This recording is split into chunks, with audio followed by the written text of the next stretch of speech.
of those, those landmarks and Easter and whatnot. That's right. Days don't have a lot of meaning right now, right? Just another day of the week. The rhythm is all different. Absolutely.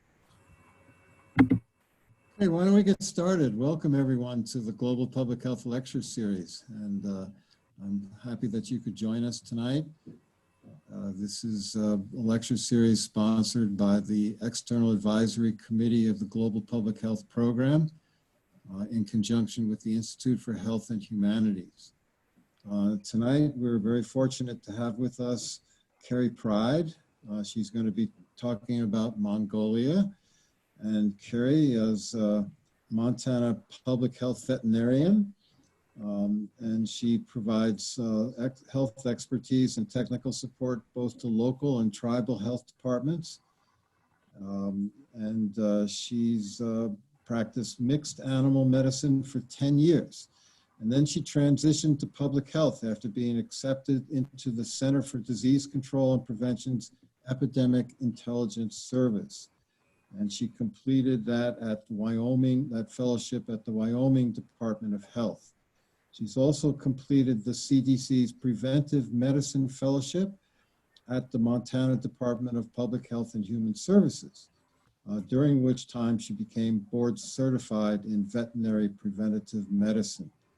So she's also done, as you can see from the title to her talk, volunteer service providing veterinary care internationally. So we're very fortunate to have Kerry with us tonight. And Kerry, we're all looking forward very much to your presentation. Well, thank you for having me. And it's nice to take a break from COVID-19, and we kind of live in a crazy world right now. So let's take a journey through Mongolia and hope to inspire some of you to do some international volunteer work, as well as hopefully teach you a little bit about Mongolia and its wonderful people and wonderful culture. So, let's see, I can find my advancement slide. All right, so I went with an organization called Mission to Heal. It's a nonprofit global medical mission agency that really goes in to serve, to provide medical care to underserved people. But also part of that mission is to train the local practitioners in the most remote areas of the world. And that's Dr. Glenn Gilhood right there. He's been doing this for over 40 years. He is 76 years old this year, still runs in marathons all over the globe and is still out doing this as we speak. I've known him for about 15 years, and he's been after me to go on one of these. And the main mission that he does, it's really focusing on the human health side. With this, and this Mongolian mission was a lot different than what they normally do. M2H, which I was planning on going again this year with, we'll see now, maybe next year, really does go to very remote parts of the world. And when we were originally going to Mongolia, we were supposed to go out kind of on the eastern side of Mongolia that is in the more remote area. But this trip ended up being actually with the railway system, which provided a very unique look and aspect of the Mongolian culture that we wouldn't have got elsewhere, and definitely provided a lot of great care to the human health side, as well as just meeting some wonderful practitioners. But also when I went on this, I talked to Glenn about, all right, let's see what I can get rounded up for veterinary supplies, and let's do some vet work at the same time. And so that's how I got started on this mission. So I helped do a couple different things. First of all, rabies is endemic in Mongolia, so we definitely wanted to get some rabies vaccines, and I was very fortunate that Boeing Ingelheimer donated all the vaccines. So we had rabies vaccines for dogs, cats, cattle, and horses. Brought some deworming and just other preventive care measures. Just enough supplies to do some small procedures if we could, and I would say I was very fortunate these were donated. And then besides the veterinary side of things, I was also there to help support the human health mission. And so I kind of like to start, Mongolia is in a really neat country. And so I just put a map up in there so we can look at where it's at. It's sandwiched between Russia and China. And it's known some fun facts about Mongolia. It has the world's coldest capital city, which is Ulaanbaatar. The Gobi Desert is the 5th largest desert in the world. It's noted for its horse culture. They like to say there are 13 times as many horses as there are people in Mongolia, and they definitely are. The horse culture permeates all of the culture of Mongolia. It is also noted to be the most sparsely populated nation in the world, with only 4.3 people per square mile. And really from the 1920s to the 1980s to really the fall of kind of the communist Russia, you know, it was a communist country with very strong ties to the Soviet Union. But it took until 1996 for the first non-communist government to be elected in Mongolia. So I'm going to go through who was on our team because we had a very diverse team. So there's Glenn Gilhood, the founder, and then there's Bart. He's the one that really makes sure all the day-to-day operations, because when you do any of these missions overseas, there's a lot to think about and coordinate, especially when you think about customs and how you're going to work with local providers and how you're going to get around and all of those things. So Bart's was in charge of all of that. And this was definitely a multinational team. We had doctors from the United States, from Cyprus, from Portugal, from Germany, from the Philippines, as well as, like I say, from the United States. So a pretty multinational team. And these individuals do this a lot. So it was nice to be around a group of people that volunteer a lot of their time to go really into underserved parts of the world.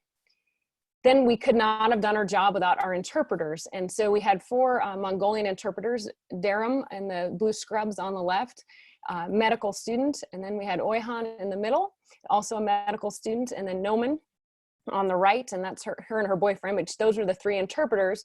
And then we were fortunate because Russia, they have such strong ties to Russia. Russian is spoken a lot, and Ina is the lady with the glasses on. She's from Belarus, so spoke fluent Russian as well as English. And so a lot of the older generations in Mongolia speak Russian and Mongolian. So we had a way to actually improve or increase the number of interpreters that we had with us. Then this was also kind of a unique experience because Glenn is in the process of really documenting what he has done. And so MANIGLIA Films was with us. He's an Emmy award-winning filmmaker. And so they were here to document on this trip in Mongolia, and they're going to go on other missions with Glenn around the world because he does operate pretty much anywhere. So it kind of added an interesting dynamic to have a film crew with us as we were going through this process. Then we had a whole bunch of others, as I like to call the rest. So we had pre-med students, high school students, nursing students. We had also an architect, and let's see, yeah, and then there was Jane and I. So up in the upper right hand corner is Jane, who used to run the health department at the state of Montana, and I. So we brought the veterinary for me as well as the public health for both of us to this mission. So it was a long flight. We met the team in Washington, D.C., and we were really allowed, we were there for almost 2.5 weeks in country, and we were allowed a backpack of gear because what was checked bags was all the medical supplies for the mission, which are all in those big orange bags. So we went from Washington, D.C. to Istanbul.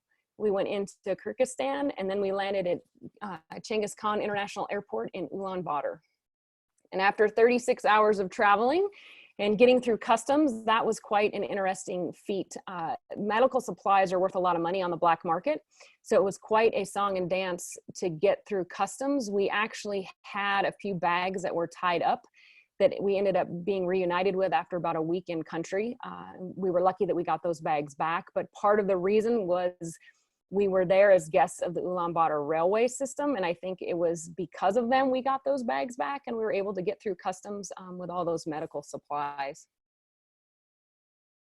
And once we arrived, and I'm kind of doing this today to show you some fun pictures just because of, like I say, the world, and kind of go on this trip with me.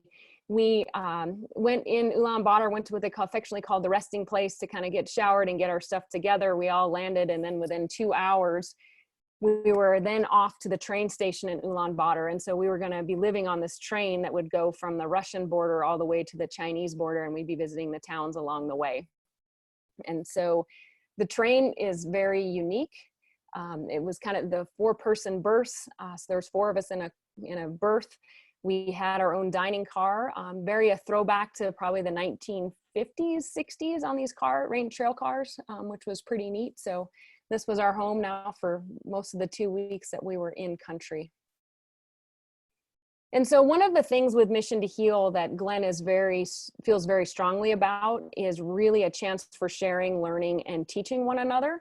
So every night we would, after we were done seeing patients or I was done seeing the animals, we would gather back and have dinner and talk about the day, and then really have discussions about some topic. And then we learned on that very first night that each night somebody was going to teach the rest of the group a topic about something.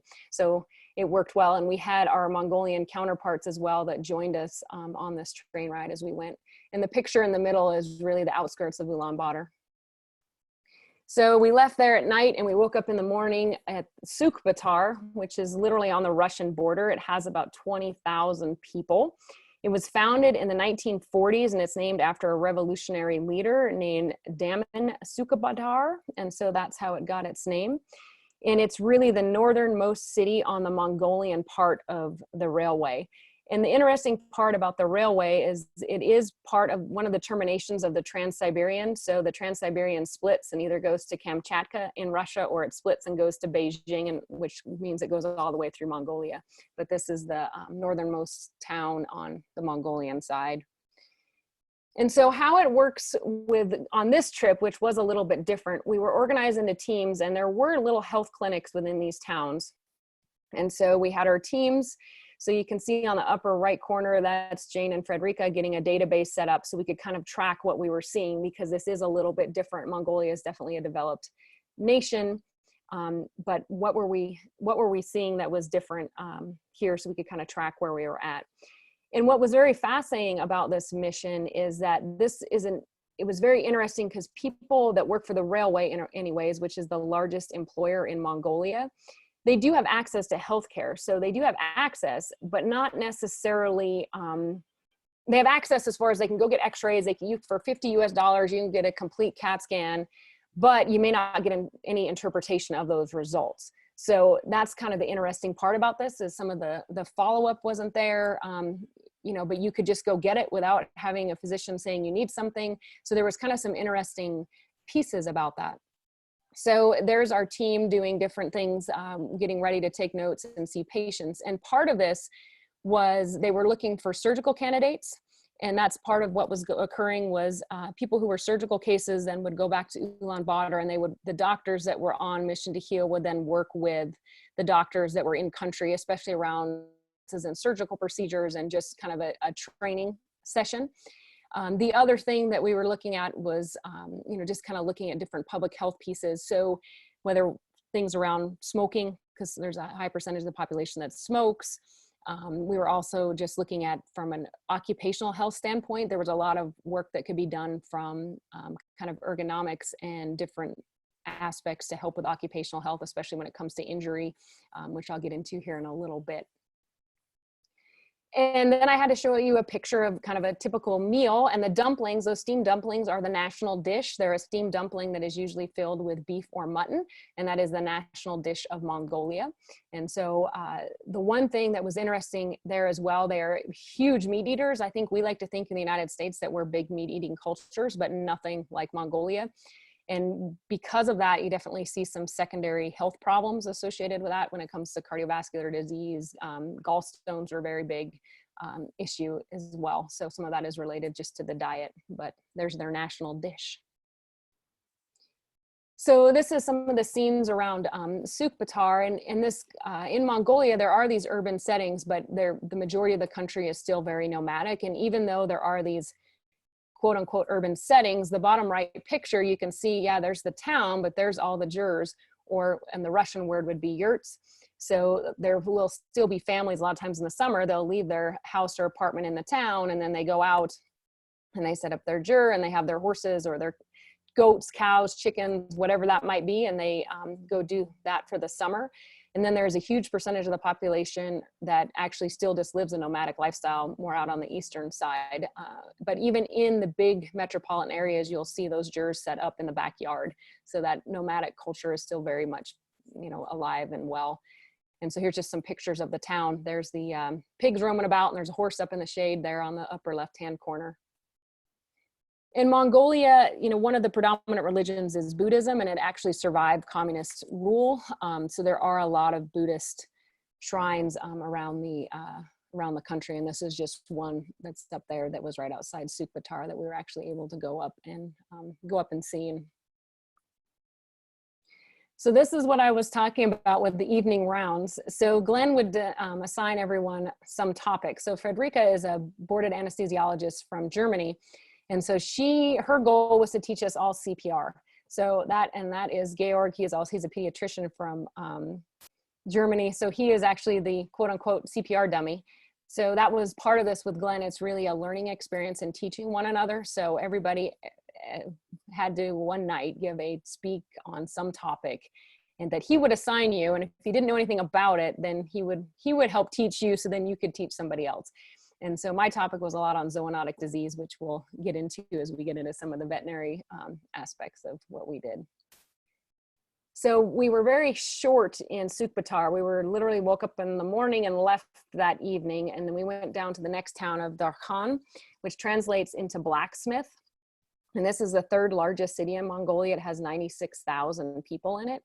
And it really was built in 1961 with most of the help from the Soviets, because this was looked at as a big manufacturing center for the northern part of Mongolia. So this town, as you'll see, really has some of the, you can really see the communist influence in it.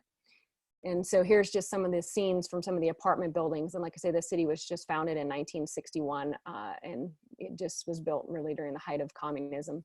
So this is on the way to the little medical clinic that we were going to. And here's in the medical clinic.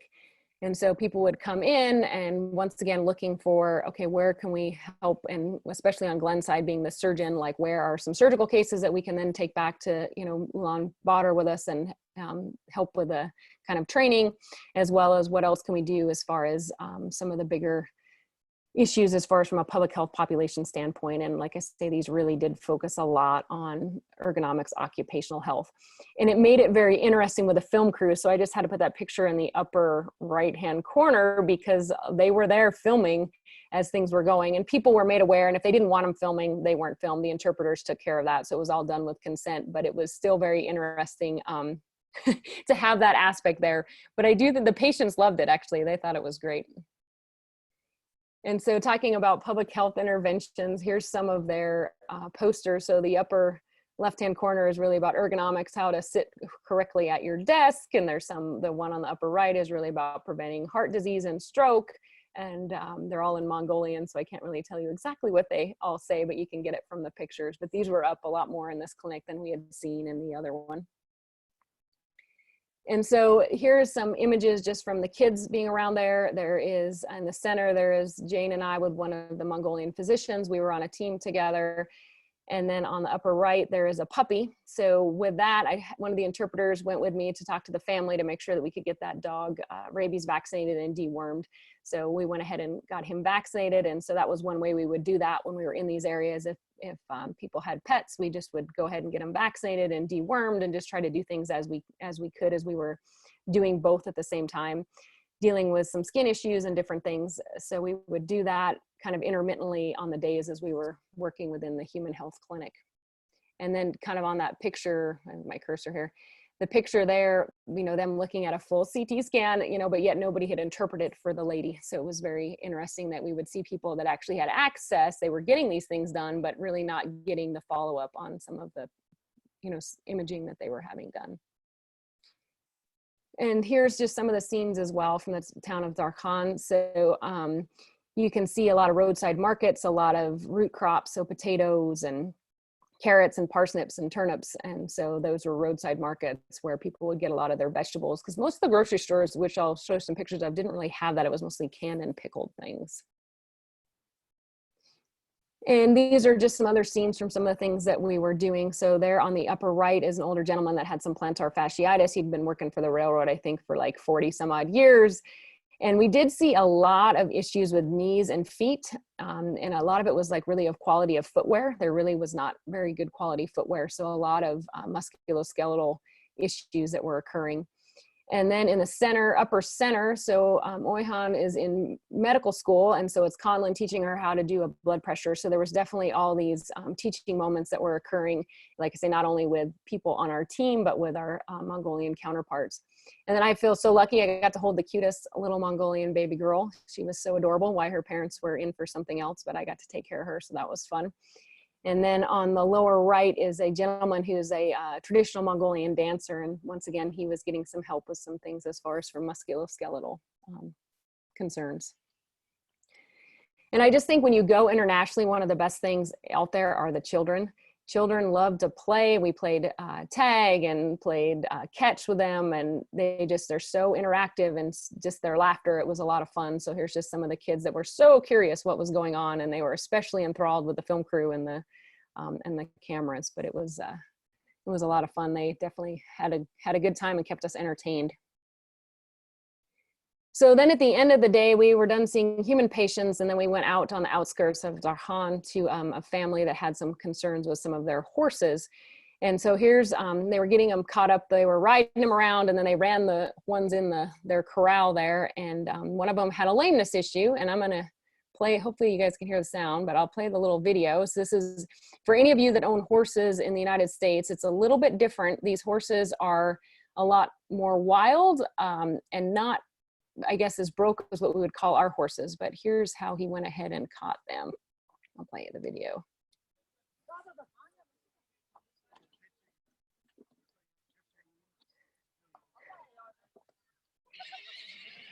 So they rope all of them to catch them. And so when we see a horse that has a lameness issue in the United States, you know, people have the halter on it, they bring it to you, and we have our whole little process we go through with, well, let's trot the horse, let's walk the horse, let's do all these things to figure out what's going on. So before I knew it, they had the horse thrown on the ground and like, all right, come look at him, because this horse was really not that, you know, broke by what we would call our standards. It works perfectly for how their culture, but it was just a very different thing. But this horse actually had been kicked, and he had a fractured rib, and among a few other things, but the horse was going to be fine. But I was actually able to look at the horse, and if you notice, they actually have his hind feet tied in the rope. So it's definitely you have to kind of go with it. You know, in the United States, we're definitely used to this very structured way we do a lameness exam, but that doesn't, you kind of throw that out the door when you are in another country. So, and then they had another horse they wanted me to look at. And so in Mongolia, there are some infectious diseases that we don't have here when we think about zoonotic infectious diseases. So one of them is brucellosis melitensis. So in the United States, and especially in the DSA here, so the designated surveillance area around Yellowstone National Park, we have brucellosis abortus, which makes the news a lot, right, in our elk and our bison, and then especially if a cattle herd tests positive. So we do have that brucellosis species here.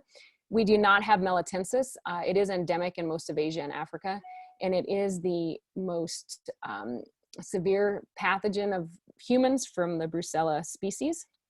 And the reason I tell you that is because one of the ways this can manifest in a horse is they actually get an infection on the spinous processes of their spine, but what they call the withers, and the withers are kind of where my hand is.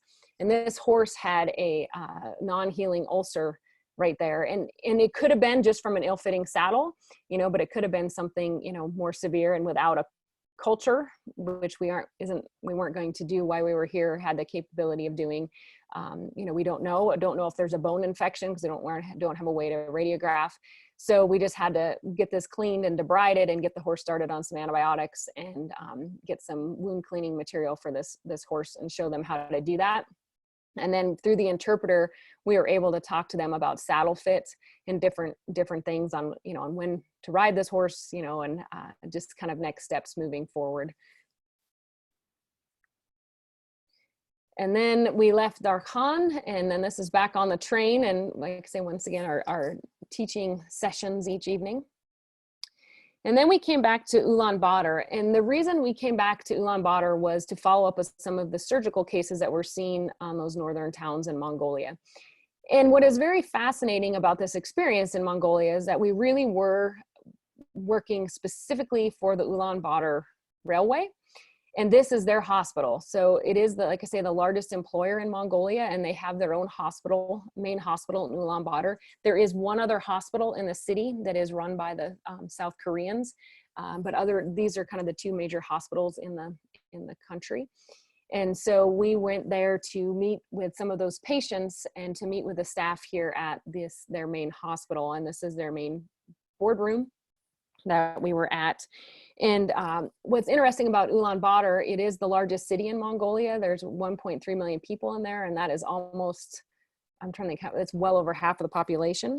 And it was founded back in 1639, really as a Buddhist monastic center, where it got started. And So they gave us a very big Mongolian welcome, and I'm going to play a video, and this is a traditional Mongolian throat singer, as well as a traditional Mongolian horsehead fiddle. So the horsehead fiddle is a beautiful instrument, but on the top of it is a carved horsehead, and by state or country law, every little local government has to have an official horsehead fiddle. So I'll go ahead and play this for you. I hope you can hear it.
So that's the traditional Mongolian throat singing. It was pretty awesome. So when you go to these countries, sometimes we can learn a lot from other countries as well. This was very fascinating on how they set up their medical system. They were really a one-stop shop in Ulaanbaatar. I mean, they had dentistry, audiology, ophthalmology. They also had traditional healing practices. So you could do acupuncture, cupping, physical therapy, massage. All of that was completely integrated within their healthcare system, besides what we think of as the traditional Western medicine. So somebody could come in for a surgical procedure, and then they would be automatically referred to have acupuncture or something else done to help with that healing process. So it was nice to see all that under one roof. And then I had to show, this is the mural, which I thought was just adorable, which was up in the pediatric part of the hospital. And in the center is an ambulance that they use. And then on the far right is a traditional salt foot bath. So that's used in some traditional healing practices in Mongolia. And then I would be amiss if I didn't mention the giant Buddha that is in Ulaanbaatar. It's, I don't know how many stories high. This thing is so impressive. It's really unbelievable, but it's a big Buddhist monastery that's right there in the town that they took us to go see. And then we were back on the train. We were literally in Ulaanbaatar for a day. That evening, we got back on the train to head south into the Gobi Desert. And so we stopped. These are all little train stops, little communities, basically 1 or 2 buildings that we stopped at as we were rolling down the Gobi Desert towards the Chinese border. And these trains were very neat because the hot water is heated by wood. So that's a wood heated hot water heater that was used for, your hot water for tea or coffee, which I thought was pretty cool. And then we had a lot of broths, soups. Those were even in the morning for breakfast. There was definitely a lot of kind of broth soups that we had to eat. So our next stop was Sanshain in the Gobi Desert. And this town has about 25,000 people, and it's in the middle of the Gobi, and it was really put there once again because of the Ulaanbaatar Railway. So it was a good stop for that to occur. And so here's some pictures from the train platform. And so they unhooked our 2 sleeping cars, and then the train went on. And so we were here for a couple nights. And they have a very tiny clinic that we went into, and it was kind of a similar, but we were definitely seeing some changes in patients and patient demographics. Unfortunately, we were seeing a lot of children that had been burnt severely from like hot water and fires. And so like the picture right here, if you can see my cursor a second from the right, that little girl had a very severe burn that was healing, but it was causing severe contracture to the point that she was not able to walk appropriately, and it was going to cause some big strictures. So there was discussions on about how to best treat that and what the next steps forward, so they could actually help her so she would be able to walk, be able to walk more normally. And then they took us out in the middle of the Gobi outside of the town and kind of dropped us there and for a little bit to experience that Gobi Desert heat. It was pretty impressive, I tell you what. And you definitely see, like on the upper left, the communist influence is still pretty strong in Mongolia. That's an old Russian I guess, Jeep truck. And then I was going to show you the grocery store. This was one of the grocery stores there. And so when you think about health, especially from a public health standpoint, we definitely were seeing a lot of chronic diseases. So diabetes and obesity, and then the challenges with heart disease and gallstones and those sorts of things. But when you look at that, a lot of it's diet related. So the grocery store, a lot of candy, a lot of canned pickled things. You can see a little bit of bread. So that was kind of what was in this grocery store. And then I do want to point out on the far right, it's the I guess, national drink. It's kumo or kumish, depending on the pronunciation on where you and who you talk to, but it is fermented mare's milk, and it is the national kind of drink. And so it is sold in stores. It's fermented mare's milk and then put in like empty Coke bottles, and then you can actually buy that in the stores, and it is alcoholic. And so here's some pictures as well of just some of the people that we saw when we were there. And then at the end of the day, and I wish I had pictures of this, but this was quite a unique experience for me, especially with being in practice in Montana and Alaska. We got done seeing human patients, and so it was about 5:30, and one of the doctors in there, she's the one in the black and green dress, wanted me to go see some of her cows. So there was 4 of us that jumped in the van, and he starts driving out across the plains there, and we'd pull up to a little bunch of cows, and she'd shake her head, and we finally found her cows. And she was dressed like that nice, with a nice dress and heels on, and she had 2 cows she wanted me to look at. And the first one was a cow that had pretty severe pneumonia. And these cows are, they're a big part of their livelihood, and just, as far as, the milk and the meat and, production, as well. And this cow had, like I say, very severe pneumonia to the point where the prognosis was pretty poor, but I was fortunate enough in the supplies that I had some antibiotics that we could start this cow on, and some anti-inflammatories. And so we were able to give the cows the first doses, and then showed her how to do that and gave her supplies so she could follow up with that cow. And then we had to have the conversation because of the antibiotics, and those will end up in the milk. Like that milk should not be used for human consumption. So we had to talk about that and how long it could be before they could drink the milk. But you don't want to throw those things out because resources are scarce. So the milk was actually then used for dogs and cats and other things around the place. So that was not, wasted, which was something that we did not want to happen. But the part that I will probably never repeat in my veterinary career was that she wanted to have a cow preg checked. And so I don't know how many people are familiar with how preg checking occurs in cows, but it's a rectal palpation that cows don't really like usually, right? Which, and it's done in the United States really in a chute, right? And you have a squeeze chute that holds the cow, and the cow can't move. And so then you can go do the preg check and see if the cow is bred. Well, that wasn't an option out in the middle of the Gobi Desert.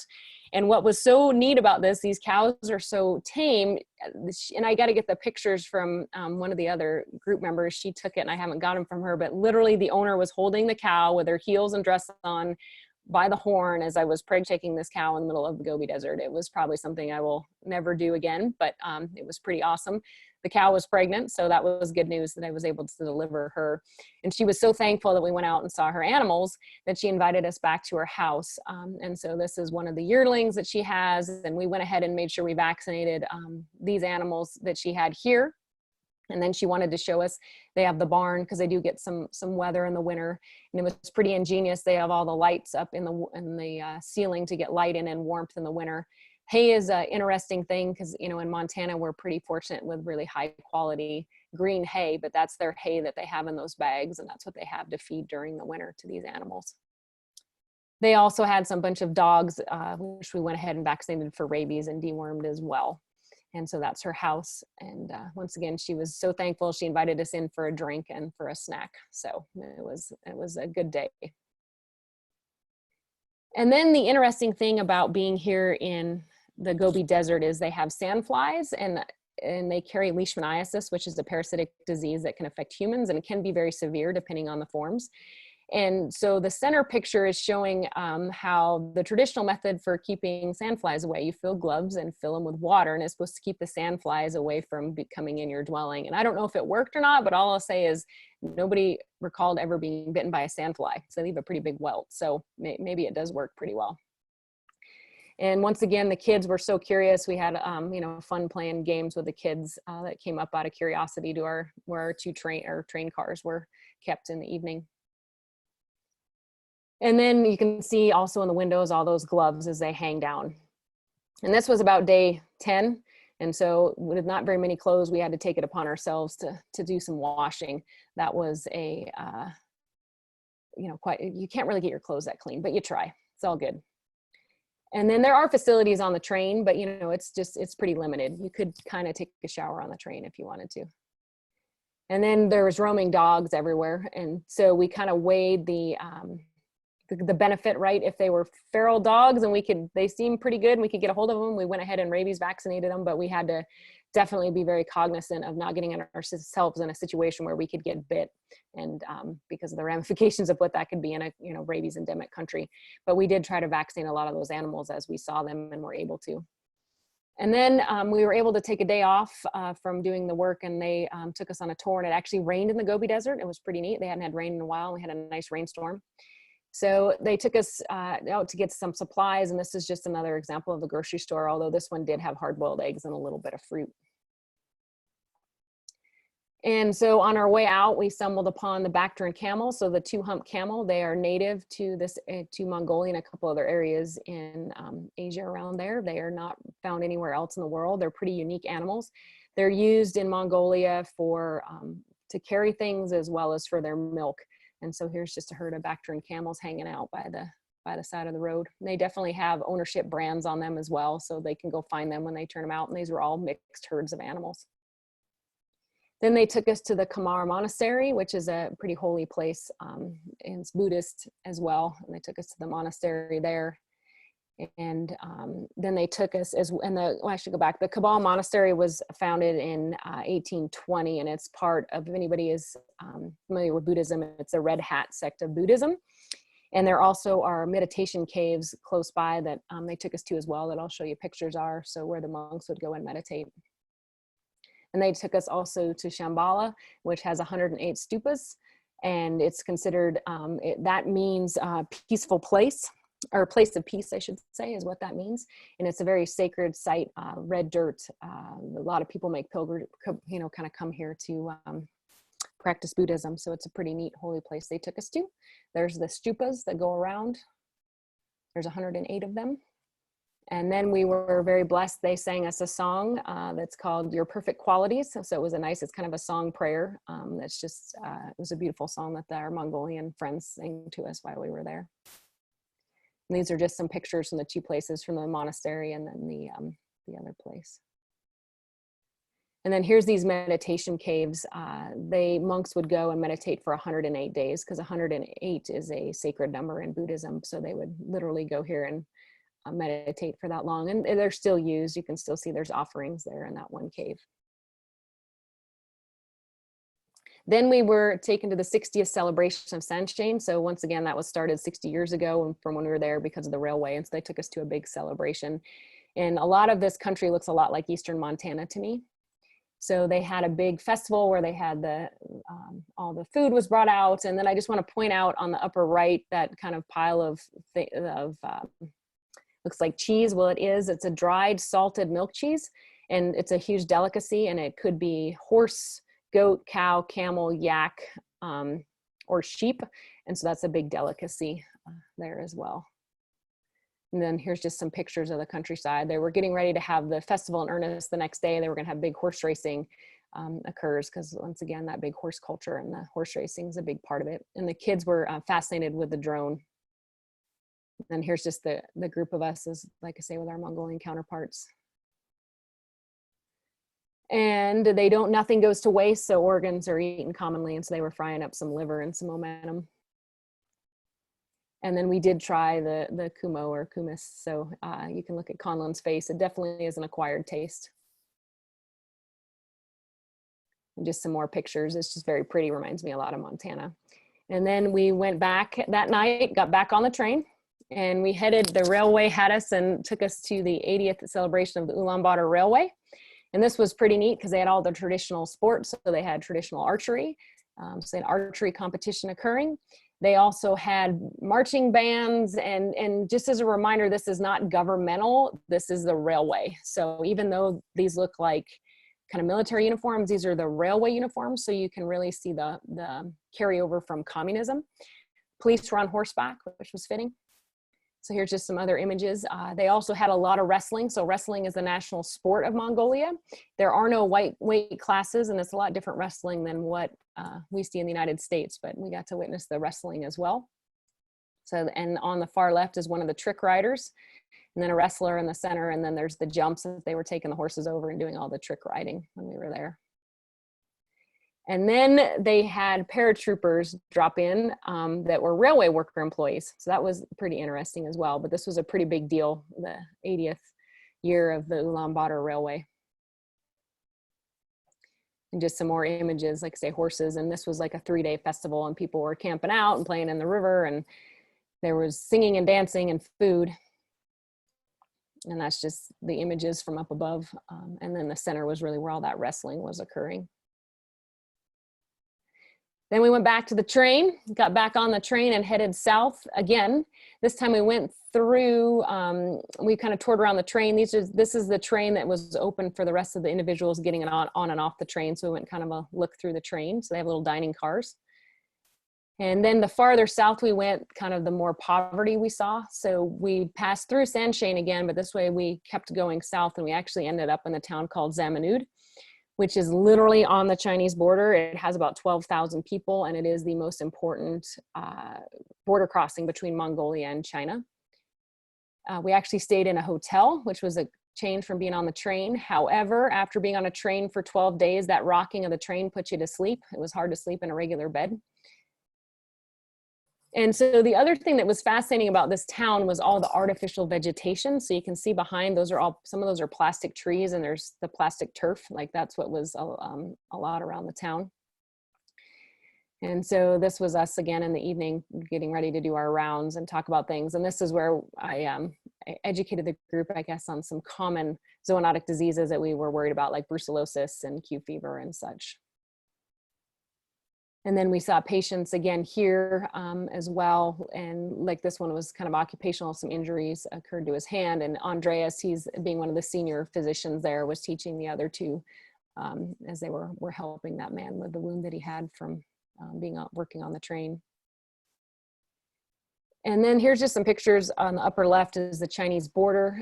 You can't walk across the border into China, you have to drive. So there's a whole industry of shuttling people back and forth, and they use those Russian Jeeps. So you can, like, once again, that communist holdover, they usher people back and forth across the border. And more artificial vegetation. And Zamanud, if you look it up in Lonely Travel Guide or any of those travel guides, they'll talk about the only thing to see in Zamanud is the broken water fountain in the center square. So there it is. So we saw some patients. This was rounding, talking about what patients we're going to see. And then the next day we went out, and the film crew went with me, and they wanted to get some shots of the train. So this is just some of their images of them getting ready to get some shots of trains. But I also thought it was unique how they put their telephone poles in. Wasn't sure what that was about, but it's kind of neat. And even when we're waiting there for the train, there's horses going by. There's a guy on a motorcycle chasing his horses. I mean, there's just horses everywhere. And then we left there and did some veterinary stuff for the day. And this is a local farm that had, their cows that we went and looked at. And here, the cattle were all in good shape, but definitely we're seeing more external pests. So a lot of flies on these cattle, and some of those flies can get so severe in gnats, they create sores. So we were seeing some of that. And as you notice, the calves all have halters on, so on the lower left. So the calves are allowed to nurse for a certain time period, and then they take them off the cow, so then the rest of the milk can be milked for human consumption. So it's really important, you know, that those cows don't get infections. And I'll talk about one cow we went and saw here in a little bit that actually did. So we worked with these guys on just trying to help them out with some different options for, you know, kind of pest control to help keep those cattle healthy, and then just talking about some kind of udder maintenance for when they milk these cattle.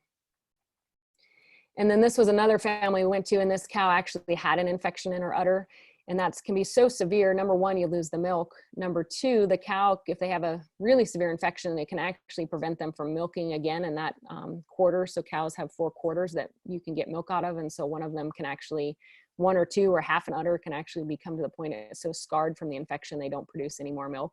So then this animal is not worth anything to them. And I was fortunate enough to actually bring some antibiotics that you actually put up through the teat into the udder to help get rid of that bacterial infection. So we spent some time talking to them about how they can treat this cow, what they need to do, and then talked also just about kind of some good maintenance of udders, because there are some things that you can do when you milk a cow that hopefully you can prevent them from getting these infections, because there are some milking practices that can make things more susceptible. So we spent some time just kind of talking about those things. And then of course they had other critters. So that little orange kitten was crawling around in our little Jeep. So they all got vaccinated and dewormed. And so there's their barn as well. And we vaccinated that big goofy dog in the middle. It was a pretty cool dog. And then there's the film crew. And then here's just, as you can see, the poverty level was a lot higher here than in some of the other areas we were. But these guys were very happy, and they gave us, you know, food, just some of the most hospitable people I think I've ever been around, just super friendly and hospitable and always laughing. So it was definitely a joy, and it gave me a lot of just satisfaction to be able to even just vaccinate their kitten, because they love that kitten. So, and then here's another family that we went to. These guys are all goat herders. And so the little kid was moving his goats with a teddy bear on the end of the rope. And so they were moving them around. And same thing here, the goats are in pretty good shape, but those flies are just so hard on them. And so a lot of sores and kind of skin lesions. And so we spent some time, here's the dad with the 2 kids. And so we got him set up with some things to do, and I showed him how to do those things to just kind of help, you know, those goats as he needs to. So we're able to give him a bunch of supplies. And I just found this very interesting, because this is out in the middle of nowhere and they're in their jur, but there's the, you know, we got the solar panel with the satellite dish. So just kind of some crossing of cultures, right, and time periods. And then here is the kind of the lower portion of Zamanud that's right near the Chinese border, where you can see all those Jeeps getting ready, trying to go across the border. And like I say, it's a big business for those guys. They just shuttle people back and forth across the border. And there's a little dog on the lower left. We were able to get that guy vaccinated. He was the kid's dog. So we were able to get him rabies vaccinated and dewormed as well. And then this is the grocery store down there, and that on the left-hand side is all that dried salted milk cheese. And then just a lot of pickled and canned things. A little bit of vegetables here though, some butter, a little bit of vegetables, some sort of meat, and a little bit of kind of root vegetables, but definitely different than when we go to the grocery stores, what we get to have access to. And then a lot of canned meat, which is very similar when I was in Russia. You see all the canned meat. And then this is a group picture when we left Zamanud with the ladies on the train that really took care of us. They were awesome. Then we came back into Ulaanbaatar, and I'm about to finish up here. But here's Ulaanbaatar, and this was the crew, and we had a really good time. People from all over came back, and we were able to kind of take a deep breath and just talk about and decompress about the stuff that we saw and were able to do when we were there. And they did do quite a few surgical procedures back at the main hospital, and were able to help with some laparoscopic techniques for gallstones and gallbladder removal. And there was definitely a lot of just camaraderie and sharing of knowledge between the surgeons, which was neat. And this is just some pictures to really reiterate just how much of a trained culture they are, in addition to having those horses. And the funny part was that we found a little restaurant that was called Hashtag. So these are just at the end of the trip, Hashtag Mongolia. And of course, you can't go to Mongolia without doing karaoke. So we ended it with a bang. So are there any questions on anything? I don't even know how I was on time. I think all right. but it was a lot of fun. I mean, and I would definitely highly recommend, if you have any interest, to go join one of these organizations, to go volunteer your time. You won't be disappointed. It's quite amazing what you can learn, and learn about yourself, and how, you know, it's just a really good experience. So thank you. Well, Kerry, thank you very much. It's certainly a fascinating experience, and I'm so thankful that you were able to share it with us. It's like we had a journey through Mongolia with you today. I think that we'll all benefit from that as well. Hopefully there'll be some questions, and I guess either Kelly or I will try to recognize people for questions. Who would like to start?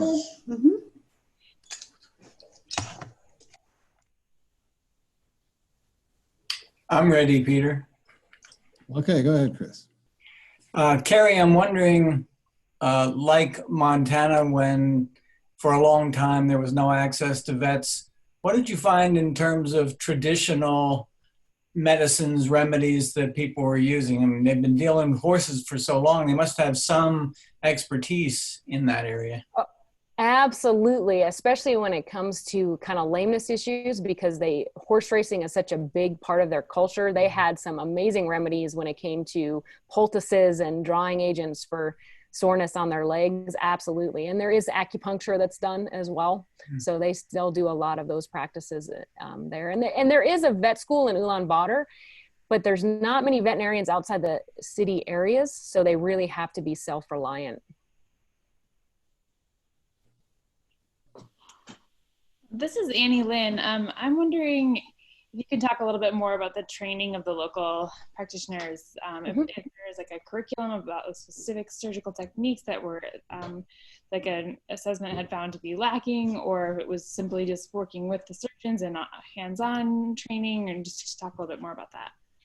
Yep, absolutely. And it was different on this trip than it normally is with Mission Heal. So this trip was actually hands-on training, because there was some differences for surgical techniques, especially around gallstone removal. There was some newer techniques that they were able to teach that were to the physicians there, but they, you know, they're pretty proficient in Mongolia for the most part. They really are. So it was more sharing of kind of more advanced techniques. And that's what was so different about this trip for Glenn, because normally when he goes to a place, you might have somebody with no medical training, right? That is literally the one person that is trying to help people. And so when he goes to places like, they actually last year went to Somaliland and into some of the just pretty war-torn places with not much infrastructure. And they literally, whoever was there doing whatever healthcare, like they teach them what they can teach them so they can improve their skill set. So so it kind of varies, but it was different this time in Mongolia. And it was not originally supposed to be with the railway. It was originally supposed to be launching out in Eastern Mongolia in the very nomadic sections. But when this kind of caught wind that we were coming, somehow now the country, we became a guest of the railway. So it was a different experience, but it was a neat experience, one that I don't think we would have had elsewhere. But when they do go into countries that don't have trained staff, there very much is a curriculum on, you know, just even wound management, suturing, you know, just some of those basic things. They do some stuff around like surgical emergencies with childbirth. So, you know, he looks at all those kind of pieces that can really help. The other thing that one surgical procedure that is huge, especially in Africa, especially sub-Saharan Africa, is hernias. It's one of the #1 causes of surgical related deaths. So, you know, they don't have any access to get hernias fixed. So a lot of times people die prematurely from just a flat out hernia. So that's one of the big things that, you know, and depending on where he's going, that he makes sure whatever staff there are, they're trained so they can go ahead and conduct those procedures to hopefully improve the healthcare of that population. Thanks. Hi, Kerry. I'm Anne. I went to Mongolia in 2011 with Habitat for Humanity. And one of the things that we found, I didn't go there as a healthcare practitioner. I went there, as I said, to build houses. And then we spent 2 weeks going to other areas in Western Mongolia. But one of the things that we found was the high rate of alcoholism, which was a result of the Russians introducing vodka. And in one of the cities, we noticed that there were some men that were in what I would call pretty low-end wheelchairs, and they had at least one leg amputated because they drank to the point where they fell asleep in -40 and woke up, you know, with such severe frostbite that their legs had to be amputated. I wondered if you had any experience with the alcoholism. We didn't see as much alcoholism, but I think that was because of the population that we were with. But the one thing that I will say that we saw a lot of, and then was hepatitis B. There was a lot of the population, especially the older population, that were hepatitis B positive. And of course, all the complications with liver issues after that. But what was neat is then Mongolia introduced, you know, it's public health in action, right? So they introduced a mass vaccination campaign for Hep B. And so when you met somebody that was under 30, they've been vaccinated. So they're actually, you know, you're going to see improvements in their health around some of those issues. But hepatitis B was one of the big ones, that, and Helicobacter pylori was another big issue that we were seeing, in gallstones. Those were all big issues, but I think a lot of it was because of the population that we were seeing, where normally with Glenn, it would have probably been the population that you're talking about was where we would have been if he would have had his choice. But thank you. I think it is one of the most extraordinary countries I've ever been to. I mean, the Gobi is, there's nothing like the Gobi silence.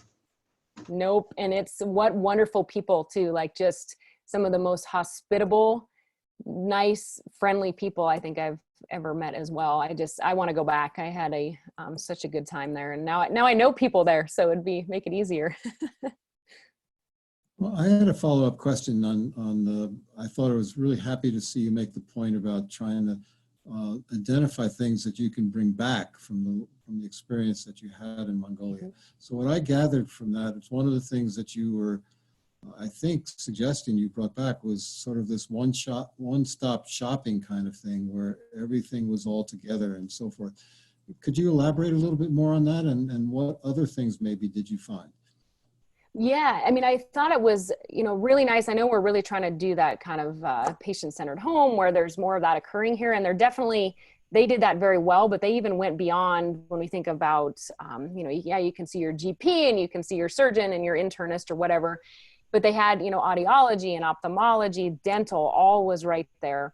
But the other part that I thought was so impressive was just the integration of traditional medicine. So having that acupuncture and physical therapy, and, you know, they had cupping and herb therapy. They integrated a lot of that into their system. So yeah, people would touch the Western medicine side for a problem and they would get treated, but they really were trying to get them connected to some of the traditional practices as well, which can be helpful on the preventive side as well. So I thought that was just very ingenious that it was all right there together. And I think it's something we can learn from. Is there any particular lesson there for rural Montana, do you think? I absolutely think so. Yes. And I will say one thing, I think some of our tribal nations are doing a really good job of that, because they're starting to integrate a lot of their care. So for instance, I know like Rocky Boy now has it all under one roof. And I was actually at a tribal health department out in Oregon, and they've integrated and bringing things under their roof. And these are rural places, but they actually are having a place to have physical therapy and acupuncture along with Western medicine. So I think it is a good lesson for small rural places. It can be done. And I think it just adds so much more to the patient experience, not only that, but just to their health, and really looking at, you know, all the aspects of that to improve health of an individual. Other questions?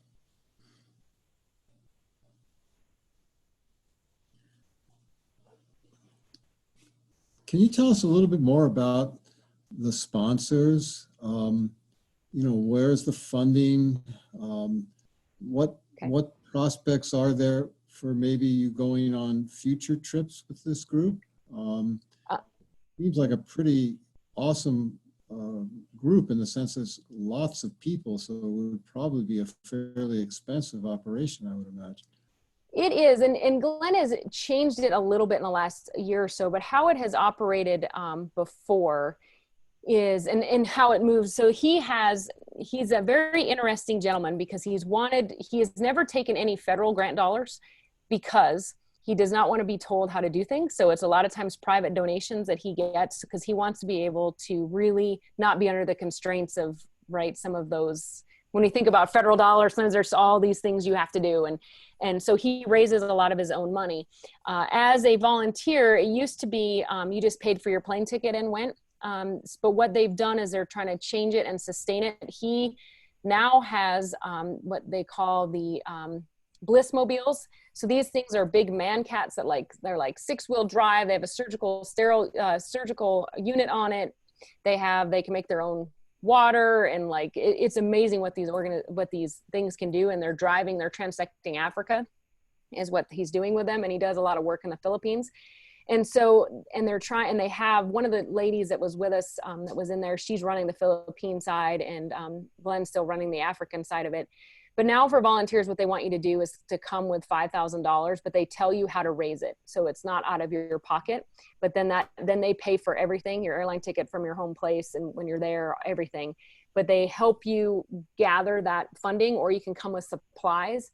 And I was very fortunate when I went, I just approached the drug companies and I was like, all right, here's what we're doing. Are you interested? And I was able to get stuff donated. But Glenn, most of his funding is private, that he raises from private donations, because he doesn't want to be where he has to worry about what a grant says for a deliverable. So he wants to make sure that he's able to continue giving that care and not be beholden to some paper pusher, as he says it. So it's a lot of private donations. And so how about the question I asked about your future plans? Are you planning to go back? Yes, I'm hoping, we'll see how it goes. We're going to go in November. I think my cousin's going to go with me, and we're going to try to go in November to either Uganda or Madagascar might be up. So yes, I'm planning on going again. It was such a rewarding experience. And I would really like to get out in the really rural places. And so that's what it'll be when we go the next time. So. Kerry, did you get to meet any of the veterinaries in Ulaanbaatar or any of the veterinary students? I did meet a veterinary student because of one of the interpreters. So yeah, it was pretty neat. Yep. And we had some leftover supplies. And what was neat about that was actually had some leftover supplies. And then I had some hoof testers and just some tools. And I didn't want to take any of it back. So I was actually able to donate that to the vet school. So that was nice. So, but most of them end up staying in the city. They don't go out a lot. But yeah, it was neat to do. Are there any other questions? Well, Kerry, I don't know how to thank you enough for your willingness to share with us this remarkable experience that you had. And the photos were absolutely out of this world. It was really wonderful to see everything almost through your own eyes because of the great photos that you were able to share with us that you took along the way. So thank you once again for everything. We wish you well, and wish you many more trips like this. Well, thank you very much. And I'm just going to make one more pitch. If you haven't volunteered, go volunteer. It's a rewarding experience. And thank you for having me, and everyone stay safe. If you unmute, you can applaud. Yeah, that's right. You can unmute and applaud. I think that's a great idea. Well, thank you very much.